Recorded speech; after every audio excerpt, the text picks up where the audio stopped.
पहले के समय में स्वामी महाराज कहते भी थे कि जब तुम लोगों के पास तक मेरा मंदिर आता है तो काल की शक्तियाँ रोकने का काम करती हैं और जो पुराने प्रेमियों के साथ हुआ हुए। फिर भी प्रेमी भाई बहनों 10 मिनट का समय ऐसे खराब मौसम में आपका नहीं होगा, इससे ज़्यादा नहीं है। एक बार इसी मौके अंदर कार्यक्रम हुआ था, करीब 7,000 प्रेमियों के बीच में कार्यक्रम हुआ और फिर दूसरा कार्यक्रम हुआ था 11 गाँव में।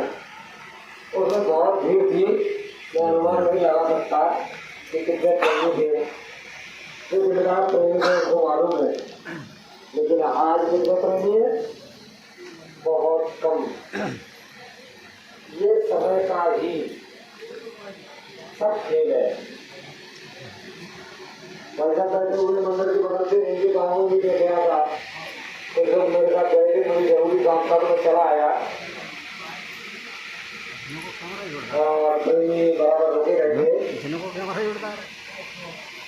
गुरु महाराज की बात को सुना गया, समझा। हमारे कितने लोगों ने किया ये अलग बात थी। 2012 के बाद एक बार फिर मैं कुछ प्रेमी लेकर के पटवारी जी के घर पे आया था। बात हुई, कुछ प्रेमियों ने सुना और उसके तुरंत बाद आधे से ज्यादा लोग खड़े होकर के उस घर चले आए थे। बड़ी अच्छी बात थी। मेरे लिए तो गुरु के बिना सब कुछ सुना है, आप अपनी जान लें।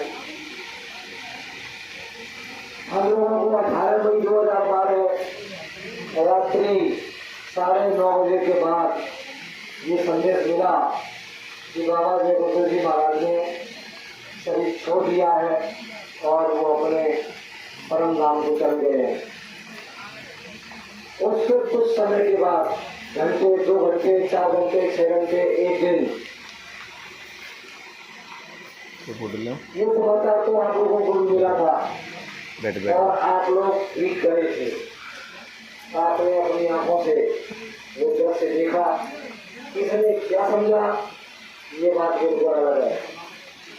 इसी रिलीजन के कुछ प्रेमी बड़ा प्रेम करते थे, बड़ा आदर और सम्मान करते थे और बाबा जी के स्पष्टीकरण की बात जब लोगों के बीच में आई तो वही प्रेमी सम्मान करने वाले विरोध करने लगे। प्रेमी भाई बहनों, मैं ये बताना चाहता हूँ कि बाबा जय गुरुदेव जी महाराज ने हमको आपको सबको अपनाया और उन्होंने कहा कि मैं जिसका हाथ पकड़ लेता हूँ फिर उसको छोड़ता नहीं हूँ। ये सतगुरु की जो श्रेणी है, कबीर साहब के समय से बारी दरबारी इस कलिकाल में संतों का अवतरण जीवों के कल्याण के लिए उनको अपने असली घर तक पहुंचाने के लिए बराबर होता रहा। बाबा जब गुरुदेव महाराज का समय आया तो उन्होंने कुछ रूल बदला। हमारे आपके लिए बड़ी बड़ी कठिन यात्राओं में सही और हमारे आपके निवेदन आग्रह पर स्वामी जी महाराज ने रास्ते निकाले कि भारत देश का जनमानस खुश हो रहा है, खुशहाल हो जाए, इनको न्याय सुरक्षा व्यवस्था सब मिल जाए। यही भाई बहनों, उसके लिए स्वामी जी महाराज ने बड़े बड़े कार्यक्रम बड़ी बड़ी योजना चलाई, दूरदर्शी बनाई, धूमधाम केतवा काश का संगठन को जन्म दिया और उसके बाद बराबर कार्यक्रम स्वामी जी महाराज के होते रहे। 2012 में आकर के और ये समाचार मिला कि स्वामी जी महाराज चले गए। आप सभी प्रेमियों ने किसी ने कुछ अनुमान लगाया, किसी ने कुछ अनुमान लगाया और बाबा जय गुरुदेव मंच से कह रहे हैं कि तो सब मेरी बातों को आप डायरियों में नोट कर लो, जब हो जाए तब मान लेना। मेरी कोई भी इस मंच से कही हुई बात इधर उधर नहीं होगी। सच्चे बनाने के लिए मैंने 3 मिनट किए और चौथाई करूंगा। जब चौथाई करूंगा तो 10 करोड़ की भीड़ इकट्ठी होगी और 10 महीने पहले प्रचार होगा। उसमें इन्हें तो नहीं बताऊंगा कि सत्युग कैसे आएगा। तो प्रिय भाई बहनों, सत्युग आया नहीं, चौथा यज्ञ हुआ नहीं। मैं आपसे पूछना चाहता हूँ, चौथा यज्ञ हो गया? नहीं हो गया? नहीं हुआ। और बाबा जी चले गए, तो बाबा जी की बात झूठी हो गई। एक तरफ कह रहे हैं गोस्वामी जी महाराज, जो आप रामचरितमानस को पढ़ते हो उसमें कह रहे हैं, जमानत दे रहे हैं, ऐसी जमानत कि जब महापुरुष इस तरह की जमानत देते हैं तो उसके पीछे बहुत बड़ा राज होता है। सतनाम आधीनता, पर प्रिय मातु समान, और इतने पे हरि नाम मिले तो गोस्वामी देव जवान, यानी तुम ऐसा करो तो मैं जमानत देता हूँ तो ऐसा हो जाएगा। यही बात बाबा देवदेव जी महाराज कह रहे हैं कि अपनी अपनी गाड़ियों में नोट कर लो। पूरब में उगने वाला सूरज अगर पश्चिम में उगने लग जाए और कोई तुमसे कहे तो बच्चा जो हो सकता है मान लेगा, लेकिन इस मंच से बाबा देवदेव जी कही हुई बात इधर उधर नहीं हो सकती। ये ऊपर आसमान टूटकर जमीन पे आ जाए ये हो सकता है, जमीन फटकर ऐसा कर चली जाए ये हो सकता है। गोस्वामी महाराज का उदाहरण भी इस जगह आता है कि नहीं आता है? याद नहीं तो मैं याद दिलाता हूँ आपको। बारी मथे घट हो बर, ऐसा होता नहीं है? बारी मथे घट हो बर सिकता तेवर तेल, पानी के मथरे से ये निकलेगा तो नहीं भाई बहनों? निकलेगा। ये कैसे निकलता है? दूध को गर्म किया जाता है, जमाया जाता है, फिर उसका दही बनता है, तो उसमें रही चलाई जाती है, फिर कुछ समय के बाद उसमें से घी निकलता है, उसका खाना होता है। हर कोई घी नहीं निकाल सकता, जिसको घी निकालने का आइडिया होता है वही घी निकाल सकता है। सारे मथे गिरता हो करो सिकता तेवर तेल, यानी बालू के पेरने से, रेत के पेरने से क्या तेल निकलेगा? तेल तो सरसों में से निकलेगा, या सूर्यमुखी से निकलेगा, मूंगफली में से निकलेगा, और भी कोई तेल निकालने वाली जो वस्तु होगी उसमें से निकलेगा। तो मैं आपको पूछना चाहता हूँ कि क्या रेत को पेरने से तेल निकलेगा? नहीं निकलेगा। इतना बड़ा अटल सिद्धांत गोस्वामी जी महाराज हमारे आपके सामने रख रहे हैं कि बारी मथे घट सिकता तेवर तेल बिन हरि भजन में भवता रहे, यह सिद्धांत अकेल, ये किसी के काटे ये सिद्धांत कर नहीं सकता। बिना भगवान की भक्ति के कोई भी अपने आप को प्रभु के समर्पण नहीं कर सकता। ठीक इसी तरीके से कई भाई बहनों, मैं आपको याद दिलाना चाहता हूँ कि बाबा देवदेव जी महाराज का मिशन अधूरा है। उससे पहले ये बताया गया, ये दिखाया गया कि बाबा देवदेव चले गए। काफी लोगों ने समय का इंतजार किया और उसके बाद उन्होंने मान लिया, रास्ता बना लिया। कुछ लोग कहीं चले गए, कुछ लोग कहीं चले गए, और उन्होंने जान लिया कि स्वामी जी महाराज ने समय समय पर बहुत सी बातें कर ली थी, लेकिन प्रेमी भाई बहनों कानून इसको मानने वाला नहीं है। अगर आपसे किसी से झगड़ा हो जाए और कोर्ट कचहरी जाओगे, थाने में जाओगे, तो आपका पूरा नाम पूछा जाएगा, पिताजी का नाम पूछा जाएगा, आपकी जाति पूछी जाएगी, निवास स्थान गाँव पूछा जाएगा, और ये सब लिखा जाता है उसमें। बाबा देवदेव जी महाराज जेल जाते हैं, उनके जून 1975 को इमरजेंसी में जैसे कि भैया ने बताया था, तो बाबा देवदेव से पूछा जाता है कि तुम्हारा नाम क्या है? तो बाबा जी बताते हैं कि मेरा नाम ये है। जो रामायण के रचयिता गोस्वामी जी महाराज है, ये नाम बाबा जी का है। फिर उनसे पूछा जाता है कि तुम्हारे पिताजी का नाम क्या है? तो वो पिताजी का नाम बताते हैं कि मेरे पिताजी का नाम ये है, हमारे गोपाल जानती हैं। जो हमारे दादा गुरु जी हैं, जो दादा गुरु जी का नाम है, वो उनके पिताजी की जगह पर लिखा जाता है कानून में, कागज में। फिर उनसे पूछा जाता है कि तुम्हारा निवास स्थान कौन सा है? तो वो बताते हैं कि सामने देवरिया कृष्णा नगर मथुरा। कृष्णा नगर में जो छोटा आश्रम बना हुआ है, किस किस प्रेमियों ने देखा है? जरा हाथ उठाएं। देखिए बहुत कम लोगों ने देखा है, आप लोग गए नहीं है उधर। मैं मथुरा आश्रम जो बाईपास पर बना है उसकी बात नहीं कर रहा हूँ, कृष्णा नगर में छोटा आश्रम बना है। ये प्रेमियों ने, जो थोड़े से प्रेमियों लिखा है, उस जगह का पता बाबा जी ने दिया। भाई बहनों, बाबा जयगुरुदेव की फिजिकल प्रैक्टिस की गई, ये उसमें लिखा गया कागज में। जब इनको मथुरा से और आगरा की जेल में भेजा गया तो पूरा इनका फिजिकल हुआ था। चेहरे पर नाक के बाई तरफ मसे का निशान, ये फोटो में क्या इसमें है, इस बार फोटो में है, ये मसे का निशान कागज में लिखा हुआ है। दूसरा, उनकी हाइट नापी गई तो बाबा जयगुरुदेव की हाइट पूरी पक्की 5.5 फुट 6। ये इतना बड़ा रिकॉर्ड बाबा जयगुरुदेव का पूर्व में मीसा के समय में और सरकारी अभिलेखों में है।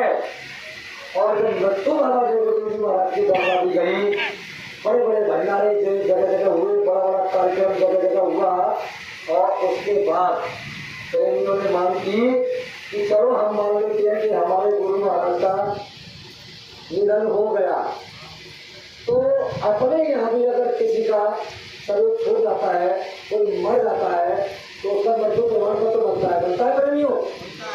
और उसकी समय अवधि क्या होती है, ज्यादा से ज्यादा 1 महीने 21 दिन का समय है। कागज में कानून में 21 दिन का समय है कि अगर आप मांग करेंगे तो 21 दिन के भीतर घर पे आ जाना चाहिए। हम लोगों ने मांग की गई तो मृत्यु प्रमाण पत्र हमको 6 साल तक नहीं मिलता है। फिर कोर्ट में कार्रवाई की गई, कोर्ट का आदेश जारी हुआ, और जब वो आदेश जिम्मेदार लोगों के पास पहुंचा तब हम लोगों को मृत्यु प्रमाण पत्र मिला 2018 में। कितना साल हो गया, 12 से 18 6 साल के बाद मृत्यु प्रमाण पत्र मिलता है मेरे भाई बहनों। और उसमें सब कुछ बदला हुआ। बाबा जयगुरुदेव नाम वही, उनके पिताजी का नाम राम सिंह, निवासी ग्राम चितौड़ा, जाति यादव अहीर। हाइट कितनी है, इंडिया ने बोल दिया कि बॉडी पर हुआ विवाद 21 मई 2012, 20 मई 2012 में पूरा मीडिया ने खोल करके मतलब बताया पूरे भारत देश में। बॉडी पर हुआ विवाद, बाबा जयगुरुदेव 3 फुट के, कितने फुट के, 3 फुट के। और जिस ताबूत में रखा गया था बाबा जी को, वो 3.5 फुट का था। तो 5.5 फुट वाला बाबा 3.5 फुट के ताबूत में कैसे आ गया? बहुत कम लोगों ने रिसर्च किया इस बात का। कई महीनों इस बात को लेकर के मैं परिवार नीति में आया था, मेरा लोगों ने साथ नहीं दिया। मैं 90 साल के बुढ़े को जरा खड़ा करना चाहता हूँ, वैसा पूरा खड़े हुए। ये देखिए 90 साल का, ये पुलिस के दीवार में जय गुरुदेव, उत्तर प्रदेश के रहने वाले कन्नौज के। इनको भी बड़ा ठगा गया, हम लोगों को भी बड़ा ठगा गया। लेकिन मालिक को अपना काम कराना था, किसी को उनको पकड़ लेंगे। इनको पकड़ा, इनके द्वारा कोर्ट में कागज दिए गए कि हमको हमारे गुरु महाराज चाहिए, ये जो मरने वाले हैं वो दूसरे हैं। ये सब कुछ एड्रेस और हाइट पहचान ये सब कुछ बदली हुई है।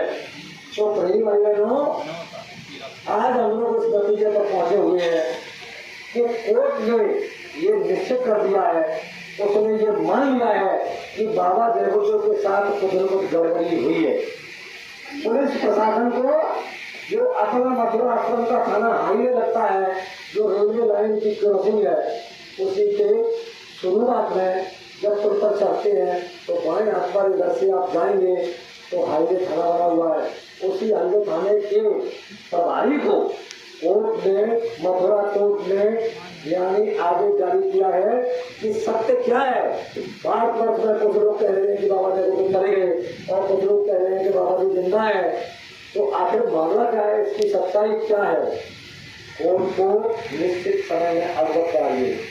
तो भाई बहनों, अगर ये बात कुछ सही नहीं होती तो इस नतीजे पर नहीं पहुंचा जा सकता था। हुजूर की भी इसमें कुछ मर्जी है।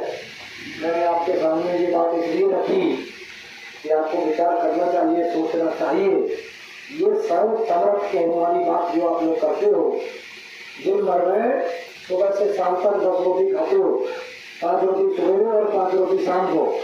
फिर उसके बाद बाबा जी ने कहा है कि खेती दुकान दफ्तर मजदूरी नौकरी ईमानदारी मेहनत से करो, शाम को भर लो तो बाल बच्चों की देखभाल माँ बाप की सेवा आगे का यथाशक्ति सत्कार और फिर सोने के समय में समय निकाल करके अपनी आत्मा के कल्याण के लिए मुक्ति और मोक्ष के लिए तुम्हें भजन करना चाहिए। उसके साथ साथ देशभक्ति की बात बाबा जयपुर में करिए कि नहीं करिए बने वाले लोग पहले देशभक्ति फिर मानव भक्ति फिर गुरु भक्ति। भाई बहनों गुरु भक्ति बड़ी सरल है बड़ी आसान है लेकिन देशभक्ति बड़ी कठिन है। अभी जब हम लोगों को पुलिस ने बुलाया तो हम लोग वहाँ गए। मैंने प्रत्येक जिले में जिम्मेदार लोगों को फोन किया कि भाई इस तरीके से अगर तुम लोग बाबा जयपुर को जीवित बांटते हो और जीवित का प्रचार करते हो और बाबा जी के लिए सब कुछ करने को तैयार हो, प्रार्थना भी गाते हो, चाहे अभी में मुझे चलना पड़े, चाहे कांटा पर मुझे चलना पड़े, चाहे छोड़ के देश निकलना पड़े, ऐसी कैसी बातें हैं मेरी भाई बहनों। और जब जरा सी बात क्या कह दी गई कि भाई बाबा जयपुर के स्पष्टीकरण को लेकर के उन्होंने एक आदेश जारी किया है पुलिस प्रशासन को और पुलिस प्रशासन ने इस काम को करने वाले जिम्मेदार लोग और उनके सहयोगी लोगों को बुलाया है।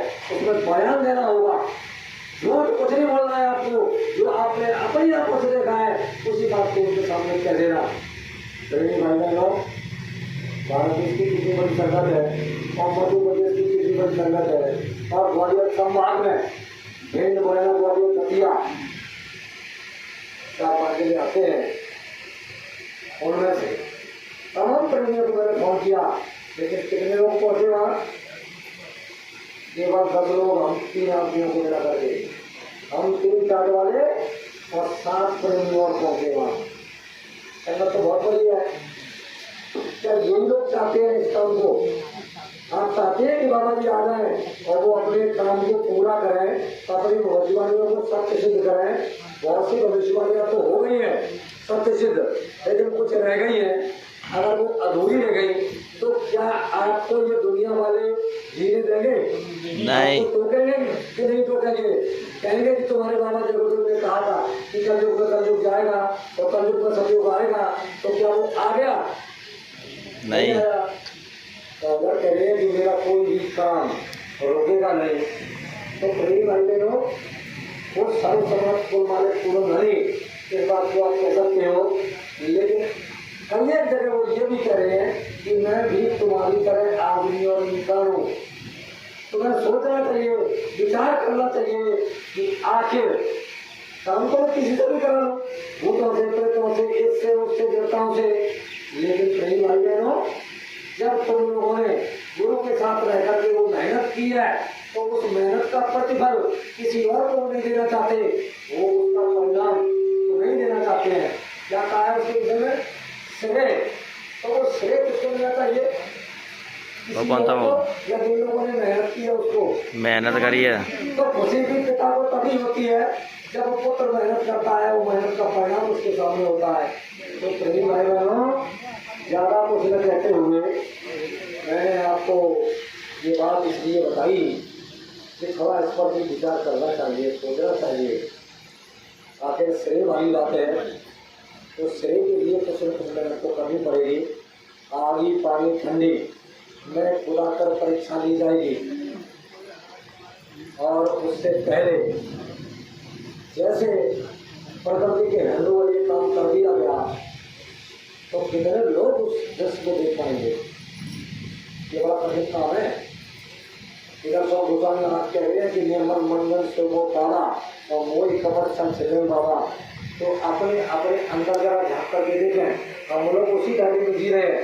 सर कपड़ बेईमानी धोखाधड़ी ये वो सब हम लोगों के अंदर भरा हुआ है, तो कहाँ वो उसके अधिकारी है? इसलिए कई भाई बहनों गुरु महाराज से निवेदन कीजिए कि हुजूर अपने भविष्यवाणियों को सत्य करने के लिए आपको हमारे बीच में आना ही होगा और तभी हमें खुशी होगी, तभी हम लोगों को कहते हुए अच्छा लगेगा कि देखो हमारे गुरु महाराज ने जो बातें कही थी और ये बात हुई। और इतना कहकर मैं अपनी वाणी को देता हूँ और भूल चूक के लिए समझ जाता हूँ। समय काफी हो गया।